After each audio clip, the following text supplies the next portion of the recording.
कब national movement start हुआ, और some of the most important changes that took place within the society and the economy. All these happened over a stretch of time. We can only refer to a span of time, an approximate period over which particular changes become visible. तो इसके लिए हम एक particular time बता सकते हैं कि 50 साल के अंदर अंदर ऐसा हुआ, पर एक पर्टिकुलर प्रिसाइज डेट स्पेसिफाई नहीं कर सकते. Why then do we continue to associate history with a string of dates? ठीक है, तब भी हम क्यों हिस्ट्री में सिर्फ डेट्स की बातें करते हैं? बिकॉज कुछ इवेंट्स ऐसे हैं जिनकी हम डेट बता सकते हैं, जैसे फर्स्ट बैटल ऑफ पानीपत कब हुआ 1526 में, या फिर अकबर कब आया, तो ये सब हम बता सकते हैं.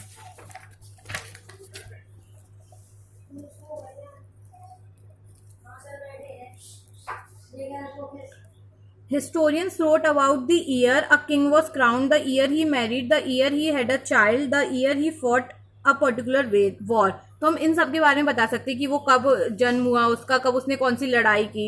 And the next year the ruler succeeded to the throne. For event such as these specific dates can be determined, and in history such as these debates about continue to be important. तो इसलिए dates important है क्योंकि हम इससे ये पता चल सकते हैं कि पर्टिकुलर राजा कब आया.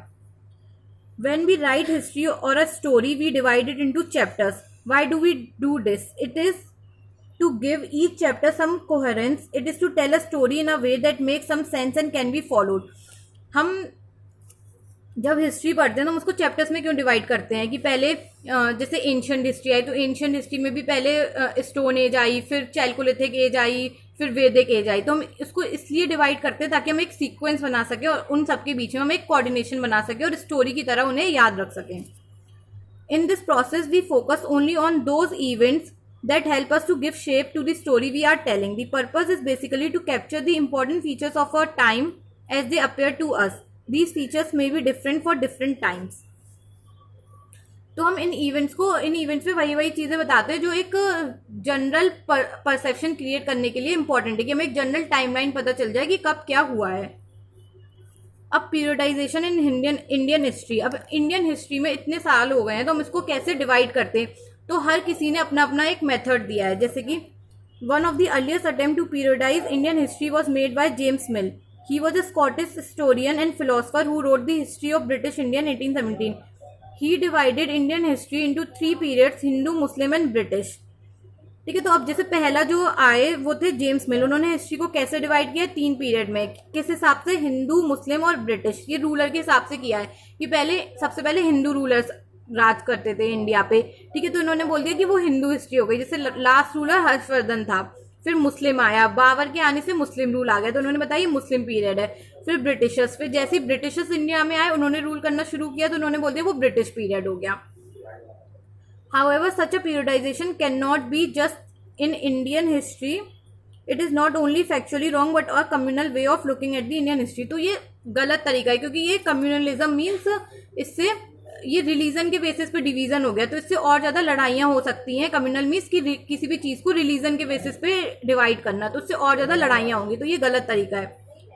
Such categorization was misleading in nature as the Hindu period was studied on the basis of the Sanskrit text, Muslim period on the basis of the Persian text and the British period by using English language sources. तो इन्होंने ये गलत categorisation है. Moving away from the British classification, historians have divided Indian history into ancient period, medieval period and modern period. फिर उसके बाद इन्होंने history को किस 3 पीरियड में डिवाइड कर दिया?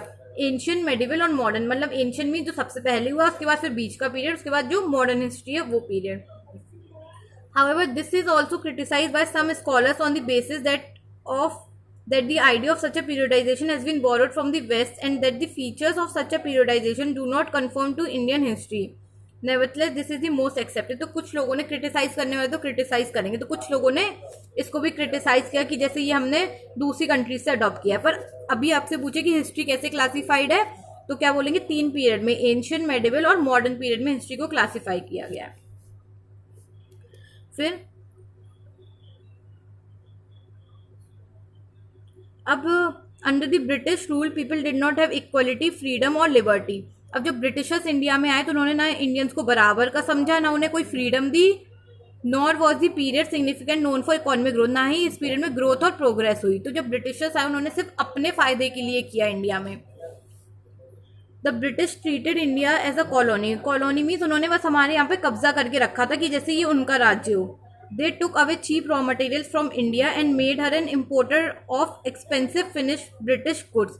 तो ब्रिटिशर्स यहाँ पे ट्रेड करने के लिए आते, वो क्या होते हैं कि यहाँ से रॉ मटेरियल ले जाते थे, जैसे रॉ मटेरियल वो कॉटन ले गए, फिर उनके यहाँ इंडस्ट्रीज आ गई थी और मशीन्स आ गई थी, तो वहाँ पर वो क्या करते थे, कॉटन को क्लोथ में बनाते थे और वो इंडिया में फिर उसे बहुत महंगे रेट पे बेचते थे। जैसे मान लो रॉ मटेरियल 10 रुपए की कॉटन ले गए और उसको फिर इंडिया में 100 रुपए का एक क्लोथ बेचा, तो 90 रुपए का जो प्रॉफिट होता था वो किसको होता था, वो सिर्फ ब्रिटिशर्स को होता था। तो उन्होंने इंडिया को कन्वर्ट कर दिया था इसमें।